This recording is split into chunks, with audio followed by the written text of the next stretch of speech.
Nakumbuka tulipokuwa tunatafuta kura, tulikuwa tunasema maneno ya bottom up. Mimi naamini ya kwamba hii tumekuja leo hapa, hii ndio ile bottom up ya ukweli. Na mimi kama treasurer wa chama cha UDA, nimekuja hapa kwa niaba ya chama kumsupport mama wetu ili tuweze kusaidia watu ya bodaboda. Na vile wengine wamesema, hawa watu ya bodaboda sio wezi. Watu wa bodaboda ni binadamu, wao pia wanapaswa kusaidiwa ili waweze kuinuka. Na nashukuru PS wetu wa SMEs yuko hapa. PS, mimi nakuomba utengeneze mpango maalum ya kuweza kuleta bodaboda, kwa sababu kuna watu wanaleta bodaboda na wanauzia hawa watu ya bodaboda kwa bei ya juu sana. Juzi nilikuwa nanunulia vijana wangu bodaboda, nikinunua ni 135,000, lakini yeye akienda kuchukua loan, hiyo bodaboda inafika 170 mpaka 200,000. Kwa hivyo kama serikali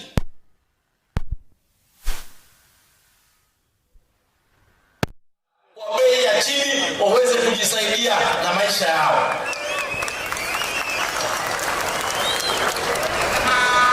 Mheshimiwa Cecil Barire, gavana wetu, na kuomba mwaka ujao tuje hapa tena tusaidia hawa watu ya bodaboda, next pia hawa wapate leseni, license, ili waweze kujisaidia na kusukuma maisha mbele, kwa sababu hawa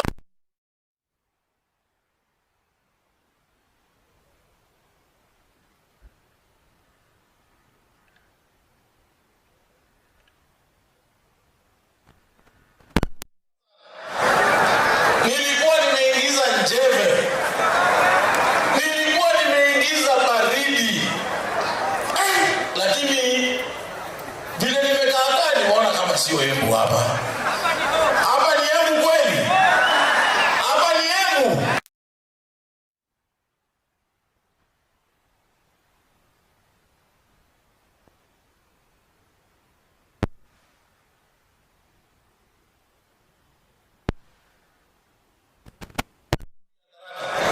Unajua nyinyi siku mingi mmekuwa watu ya mkono kama sisi wa Kisii, lakini wakati hii nyinyi ndio mko kwa meza.